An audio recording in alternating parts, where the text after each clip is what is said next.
Saudara, kita ke sorotan selanjutnya. Mahkamah Internasional memutuskan kehadiran Israel di wilayah Palestina adalah ilegal. Palestina tegaskan Israel wajib menghentikan pendudukan di Palestina. The International Court of Justice (ICJ) atau Mahkamah Internasional memutuskan kehadiran Israel di wilayah pendudukan Palestina adalah ilegal dan melanggar hukum.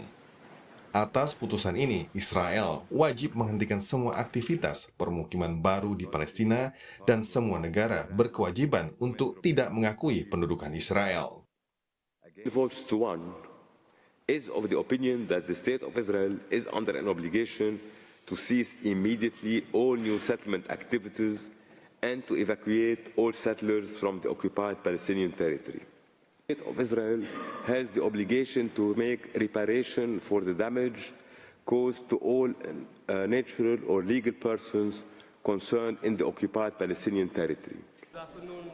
Penasihat Hukum Kebijakan Luar Negeri Palestina, Riyad Malki, memuji keputusan The International Court of Justice. Malki menyebut Israel harus segera menghentikan pendudukan wilayah Palestina.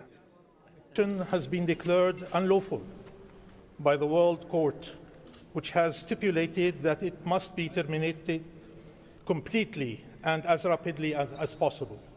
This means Israel is under an obligation to end this illegal colonial enterprise unconditionally. And in our view, that means immediately and totally. Seolah tak menggubris keputusan Mahkamah Internasional, Israel hari Sabtu waktu setempat masih agresif mengepur wilayah Gaza. Israel masih gencar berupaya menduduki wilayah tersebut. Sementara itu, Kementerian Luar Negeri melalui media sosial X menyambut positif fatwa hukum Mahkamah Internasional. Sebelumnya, Indonesia menjadi salah satu negara yang berbicara di ICJ agar Israel hentikan tindakan melanggar hukum di Palestina. Dalam pesan resminya, Kementerian Luar Negeri menegaskan Indonesia mendesak Israel mengakhiri keberadaannya di wilayah Palestina. Kependudukan Israel di wilayah Palestina sudah terjadi selama beberapa dekade. Ketegangan antara Hamas dan Israel memanas di Oktober 2023. Saat ini, total korban tewas mencapai 37.900 jiwa. 70% adalah perempuan dan anak.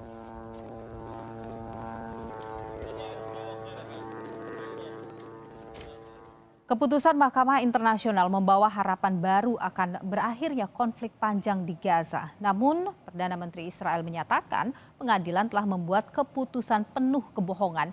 Warga Yahudi merasa tidak menjajah tanah mereka sendiri. Lalu bagaimana tindak lanjut keputusan Mahkamah Internasional terhadap nasib Palestina? Kita perbincangkan malam hari ini, saudara, bersama dengan Profesor Hikmahanto Juwana, pakar hukum internasional. Selamat malam, Pak Prof. Selamat malam. Ya, Prof, kita lihat Indonesia juga ikut ya mendorong Mahkamah Internasional untuk menghentikan tindakan pendudukan Israel ini. Anda sendiri melihat setelah keputusan dikeluarkan oleh Mahkamah Internasional, Anda optimis begitu melihat ini? Pertama yang dikeluarkan adalah fatwa ya, jadi advisory opinion atas pertanyaan yang disampaikan oleh Majelis Umum PBB. Kalau saya ditanya apakah saya optimis, mohon maaf saya tidak optimis. Saya Kenapa? justru pesimis karena Israel saya yakin akan tetap menduduki Palestina. Karena dalam konteks seperti sekarang ini, apa yang sudah disampaikan oleh Mahkamah Internasional dalam bentuk advisory opinion ini kan harus disampaikan ke Majelis Umum PBB. Dan Israel akan mengatakan bahwa ini bukan produk hukum sehingga dia tidak akan tunduk. Terlebih lagi, Israel adalah negara yang menguasai wilayah ini. Pertanyaan bagi kita adalah apakah akan ada negara yang berani untuk memukul mundur Israel dari tanah-tanah yang dikuasainya, yaitu di tepi barat, di Gaza, dan di Yerusalem. Nah, ini yang jadi permasalahan. Kalau misalnya ada negara yang berani memukul mundur Israel dari sana, saya khawatir Amerika Serikat akan turun dan mendukung Israel, membantu Israel untuk menghadapi siapapun itu kekuatan, seperti itu. Oke, ini artinya kita masih jauh dong untuk melihat kemerdekaan Israel atau paling tidak ini Israel tidak lagi maksudnya Palestina ya. Iya, Prof. Artinya masih jauh ya kita menuju ke sana. Betul sekali, ini masih jauh. Jadi advisory opinion ini boleh dikatakan bagus dalam konteks menekan Israel, menekan Amerika Serikat untuk mengatakan bahwa tidak hanya suara mayoritas negara-negara di dunia menghendaki bahwa Israel mengakhiri kekuasaannya di wilayah Palestina yang dilakukan secara ilegal, tetapi ada International Court of Justice yang dia merujuk pada pasal-pasal yang ada di dalam instrumen internasional, yang ada dalam hukum internasional. Itu sudah dikutip dan kemudian dirujuk. Nah, ini tapi sayangnya dalam masyarakat internasional memang tidak ada upaya yang bisa dilakukan untuk memaksa Israel untuk mundur, kecuali ada negara-negara yang berani melakukan itu. Oke, dengan putusan itu, Prof, apakah tidak bisa membuat negara-negara kemudian berada di sisi Palestina? Sayangnya tidak bisa. Tentu banyak negara pasti akan mendukung Palestina dengan adanya fatwa ini. Namun demikian, apabila negara-negara ini diminta untuk menggunakan kekerasan, use of force gitu ya, untuk memaksa Israel keluar, maka itu tidak akan terjadi. Tidak juga akan terjadi kalau misalnya kita pergi ke Dewan Keamanan PBB, minta supaya dikeluarkan resolusi agar ada pasukan internasional yang memaksa Israel keluar dari tanah Palestina. Karena apa? Pasti akan diveto oleh Amerika Serikat. Ini permasalahan yang kita hadapi adalah masyarakat dunia ini yang berlaku itu adalah hukum rimba. Siapa yang kuat, dialah yang akan menang. Nah, permasalahannya Israel dia itu kuat karena di belakangnya ada Amerika Serikat, seperti itu. Oke, nah apakah kemudian kita bisa mendorong atau kecil sekali kemungkinan bisa mendorong Amerika untuk mengambil tindakan di sini? Ya, kalau menurut saya sangat-sangat kecil. Kenapa saya katakan sangat kecil? Karena lobi Yahudi di Amerika Serikat, warga negara Amerika Serikat keturunan Yahudi, itu akan sangat kuat dalam memaksa pemerintah Amerika Serikat untuk terus melindungi Israel. Karena apa? Mereka ini yang memegang perekonomian di Amerika Serikat. Mereka walaupun minoritas, tetapi secara ekonomi mereka bisa menguasai. Oleh karena itu, siapapun presiden di Amerika Serikat, mereka tidak akan berani, katakanlah, mengambil tindakan yang bertentangan dengan keinginan dari lobi Yahudi maupun keinginan dari Israel. Oke, Prof, sekarang kita lihat situasi politik di Amerika bagaimana, apakah itu nanti bisa akan mengubah kontestasinya? Sayangnya tidak bisa, karena walaupun Partai Demokrat yang katakanlah lebih moderat ketimbang Partai Republik, apalagi kalau Donald Trump yang menjadi presiden di sana, itu juga dalam posisi mereka tidak mau berbantahan atau bertentangan dengan yang disebut sebagai lobi Yahudi.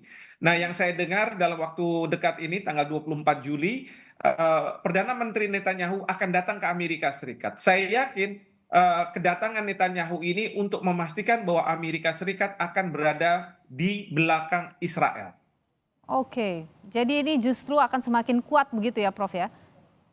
Betul sekali. Jadi dalam situasi seperti ini, negara yang dikalahkan, kalau dia memiliki kekuatan, dia akan gunakan kekuatan itu. Saya masih ingat ketika Filipina berhadapan dengan Cina dalam perkara di Permanent Court of Arbitration, dan pada waktu itu Cina dikalahkan, meskipun Cina tidak mengakui putusan itu karena tidak hadir, tetapi dia akan menggunakan kekuatan untuk melawan apapun putusan yang katakanlah tidak berpihak pada Cina, seperti itu. Jadi Prof, kira-kira apa yang kemudian bisa dilakukan oleh negara-negara di dunia untuk kemudian bisa paling tidaklah ada gencatan senjata lah begitu di sana?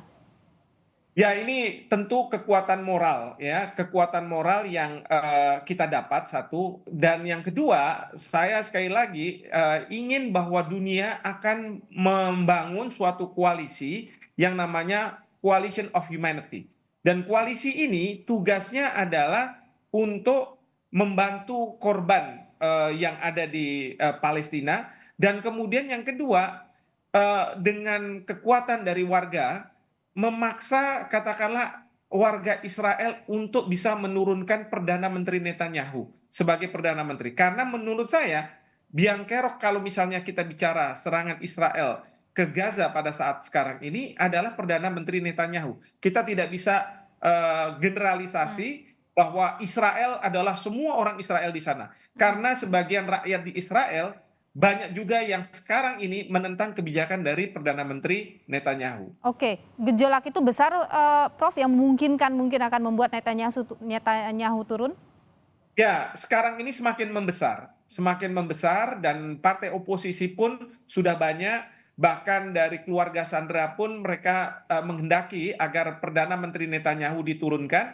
Karena apa? Bukan membuat Israel bertambah damai, terlindungi, tetapi justru eh, warga Israel mereka merasa terancam karena mereka kalau misalnya berada di luar negeri dan lain sebagainya, bahkan punya kepentingan, itu bukan tidak mungkin masyarakat di negara-negara tersebut dia akan melakukan hal-hal yang tidak diinginkan. Oke, Nah, itulah yang dikhawatirkan oleh rakyat oke. di Israel. Prof, kalau Netanyahu turun, apakah itu benar-benar bisa menghentikan perang di sana? Menurut saya, ya, ganti pemerintahan, ganti kebijakan, dan sekarang ini sebenarnya tidak hanya keinginan dari Israel untuk menyerang, tapi ini merupakan dendam pribadi dari Perdana Menteri Netanyahu atas peristiwa tanggal 7 Oktober tahun kemarin. Karena mungkin beliau merasa bahwa beliau kecolongan dengan adanya serangan mendadak dari Hamas. Oke, Indonesia bisa apa? Terakhir, Prof.